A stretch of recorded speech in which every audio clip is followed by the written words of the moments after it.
സുമേഷേ, എടാ നീ ഒന്നിറങ്ങി വന്നേ.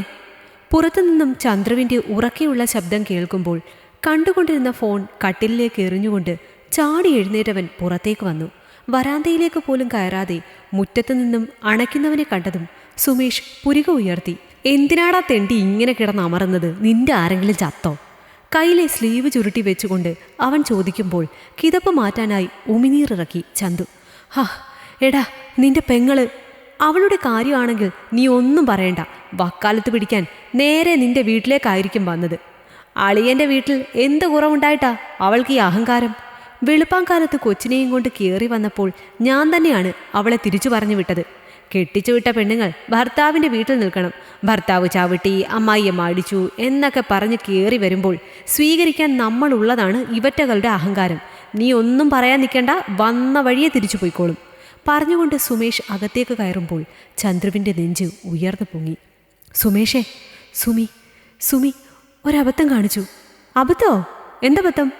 മുൻപോട്ട് പോയവൻ സംശയത്തോടെ തിരിഞ്ഞു നിന്നു. ആ നിമിഷം സുമി മോളെയും കൊണ്ട് കായലിൽ ചാടി. ചന്ദ്രുവിൽ നിന്നും വിറയ്ക്കുന്ന വാക്കുകൾ കേൾക്കുമ്പോൾ ഞെട്ടലോടെ പുറകോട്ട് പോയി സുമേഷ്.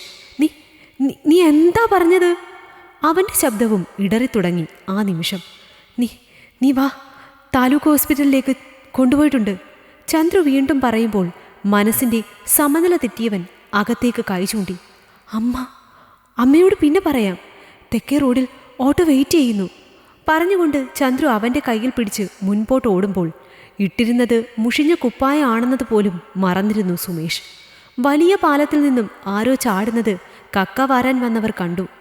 ലൈഫ് സ്ക്വാഡും പോലീസും വന്നു കഴിഞ്ഞ് ബോഡി പുറത്തെടുത്തപ്പോഴാണ് സുമിയാണെന്ന് തിരിച്ചറിഞ്ഞത്. അപ്പോ പോയോ അവൾ? ഞാൻ കൊന്നു അവളെ. സുമേഷിൻ്റെ കണ്ണുകൾ നാലുപാടും പായുമ്പോൾ ആ ഓട്ടോയുടെ പിന്നിലിരുന്ന് ചന്ദ്രു അവൻ്റെ കയ്യിൽ പിടിച്ചു. നീ എന്തൊക്കെയായി പറയുന്നത്? ഹോസ്പിറ്റലിലേക്ക് കൊണ്ടുപോയിട്ടുണ്ട്. രക്ഷപ്പെടും. രക്ഷപ്പെടും. ജീവിതത്തിലെ വലിയ പ്രതിസന്ധികളിൽ നിന്നും രക്ഷപ്പെടാനായി ഓടി വന്നതല്ലേടാ അവള്. എൻ്റെ നെഞ്ചിലൊന്ന് തല ചായ്ച്ച് കരയാൻ പോലും അനുവദിച്ചില്ല. എന്തിന്? അവൾ പറയുന്നതൊന്ന് കേൾക്കാൻ പോലും മനസ്സ് കാണിച്ചില്ല ഞാൻ. എല്ലാം എൻ്റെ കുറ്റവാ. ഇനി അവളുടെ പേര് പറഞ്ഞ് ഞാൻ കരഞ്ഞാൽ ദൈവം തമ്പുരാൻ പോലും എന്നോട് പൊറുക്കില്ല. അത്രയ്ക്ക് നീചനല്ലേ ഞാൻ? പദം പറഞ്ഞുകൊണ്ട് സുമേഷ് കരച്ചിലിനെ നിയന്ത്രിക്കാൻ ശ്രമിക്കുമ്പോഴേക്കും താലൂക്ക് ഹോസ്പിറ്റലിൽ എത്തിക്കഴിഞ്ഞിരുന്നു ഓട്ടോ. ഒന്നും പറയാറായിട്ടില്ല. രണ്ടുപേരെയും ഇപ്പോൾ ഇവിടെ കൊണ്ടുവരുമ്പോൾ നേരിയ ശ്വാസം മാത്രമേ ഉണ്ടായിരുന്നുള്ളൂ. നമുക്ക് നോക്കാം. പ്രതീക്ഷയുടെ ഒരു വാക്ക് മാത്രം പറഞ്ഞുകൊണ്ട് ഡോക്ടർ പോകുമ്പോൾ ചന്ദ്രുവിൻ്റെ തോളിലേക്ക് ചാഞ്ഞു സുമേഷ്. എന്താടാ സുമിയുടെ ജീവിതത്തിലെ പ്രശ്നങ്ങൾ? എല്ലാം അറിഞ്ഞിട്ടാണോ നീ അവളെ ഇറക്കി വിട്ടത്? മണിക്കൂറുകൾ മുൻപോട്ട് നീളുമ്പോൾ അവന് അടുത്തേക്കിരുന്നു ചന്ദ്രു. പ്രശ്നങ്ങൾ ഒരുപാടുണ്ടടാ, പക്ഷേ കുഞ്ഞിനെയും കൊണ്ട് ജീവൻ ഒടുക്കാനും മാത്രം പ്രശ്നമുള്ളതായി തോന്നിയില്ല. അല്ലെങ്കിൽ അവൾ പറഞ്ഞില്ല. പറയാൻ ശ്രമിച്ചു കാണും. അപ്പോഴൊക്കെ നിൻ്റെയും അമ്മയുടെയും പെരുമാറ്റമായിരിക്കും അവളെ പുറകോട്ട് വലിച്ചത്. ചന്ദ്രു ഇടയിൽ കയറി പറയുമ്പോൾ സുമേഷ് മെല്ലെ തലയിളക്കി. ആയിരിക്കും. ഒരിക്കൽ പോലും കൂടപ്പിറപ്പിൻ്റെ മനസ്സറിയാൻ ഞാൻ ശ്രമിച്ചിട്ടില്ല. നിനക്ക് അവിടെ സുഖമാണോ എന്നൊരു വാക്ക് ചോദിച്ചിട്ടില്ല. ചില ദിവസങ്ങളിൽ രമേശുമായി വഴക്കിട്ട് അവൾ വരുമ്പോൾ കളിയാക്കി ഞാൻ. പിറ്റേന്ന് അവൻ വന്ന് കൂട്ടിക്കൊണ്ടു പോകുമ്പോൾ കുടുംബത്തിൻ്റെ മാനം കളയാതെ അവൻ്റെ കൂടെ പോടിയെന്ന് പറയും. അന്നൊക്കെ വേലിക്കലെത്തുമ്പോൾ തിരിഞ്ഞൊരു നോട്ടമുണ്ടവൾ. തിരിച്ചു വിളിച്ചുകൂടെ എന്നായിരിക്കും ആ നോട്ടത്തിനർത്ഥം. അതറിയാതെ വീണ്ടും ഞാൻ സഹിച്ചു കാണില്ല. പാവം, അവൾക്ക് താങ്ങായി അമ്മയും കൂടെപ്പിറപ്പ് പോലും ഇല്ലെന്ന് മനസ്സിലായ നിമിഷം ആയിരിക്കും ഇങ്ങനെ ഒരു തീരുമാനമെടുത്തത്. സുമേഷ് കണ്ണുകൾ തുടയ്ക്കുമ്പോൾ മറ്റൊരു സുഹൃത്ത് സുമിയുടെ ഭർത്താവിൻ്റെ വീടിൻ്റെ അടുത്തുള്ള പയ്യനുമായി അവിടേക്ക് വന്നു. എടാ സുമേഷേ, എൻ്റെ ബന്ധുവായവൻ. ഇവൻ പറഞ്ഞു നേരത്തെ കുറച്ച് കാര്യങ്ങൾ ഞാൻ അറിഞ്ഞത് നിൻ്റെ അമ്മയോട് സൂചിപ്പിച്ചതാ. അന്നമ്മ പറഞ്ഞത് കെട്ടിച്ചു വിട്ട എല്ലാ പെൺകുട്ടികളും പലതും സഹിച്ചും ക്ഷമിച്ചും നിൽക്കണം, ഇങ്ങോട്ട് വന്നാൽ നിന്റെ ഭാവി കൂടെ പോകുമെന്ന്. സ്വന്തം തള്ളയ്ക്ക് പോലും വേണ്ടാത്ത ഇടത്ത് ഞങ്ങൾ എന്ത് പറയാനാ? അയാൾ തല വെട്ടിക്കുമ്പോൾ ആ പയ്യൻ മുൻപോട്ട് വന്നു. ഒരുപാട് സഹിച്ചു ചേട്ടാ ആ ചേച്ചി. അയാള് ശരിയല്ല. അയാൾ മാത്രമല്ല, വീട്ടുകാരും. പണിക്കൊന്നും പോവില്ല അയാൾ. ചേച്ചി തയ്ച്ച് കിട്ടുന്ന കാശ് എടുത്തു കൊണ്ടുപോയി കുടിക്കും. എന്നിട്ട് എന്നും വഴക്കാണ്. അതിന് കൂട്ടു നിൽക്കാൻ ഒരേരണം കെട്ട തള്ളയും. അയാളെ പണിക്ക് വിടാതെ പിടിച്ചു വെക്കുന്നത് ആ തള്ളയാണ്. മോൻ്റെ ദേഹം വിയർക്കുമെന്ന് പണ്ട് തൊട്ടേ അയാൾ ഇങ്ങനെയായിരുന്നു. ആ സ്ത്രീ കൊണ്ടുവന്ന് തീറ്റിച്ച് പഠിപ്പിച്ചു. അന്നൊക്കെ കൂട്ടുകാർ പറയും, അയാൾ കേൾക്കില്ല. ഇപ്പോൾ ഭാര്യയെ മുതലാക്കി ജീവിക്കുന്നു. എന്നിട്ടും ആ ചേച്ചി പുറത്താരോടും ഒന്നും പറഞ്ഞില്ല. ആ ചേച്ചി മര്യാദയ്ക്ക് ജോലി ചെയ്യാനും ആ സ്ത്രീ സമ്മതിക്കില്ലായിരുന്നു. എന്നും ഓരോന്ന് പറഞ്ഞ് വഴക്കിടും. ഒന്ന് നേരത്തെ ഉറങ്ങിയാൽ കുറ്റം, ഉണർന്നില്ലേൽ കുറ്റം. പകൽ മൊത്തം വീട്ടിലെ പണിയെടുത്തു കഴിഞ്ഞ് രാത്രിയിലാണ് ആ ചേച്ചി തയ്ക്കുന്നത്.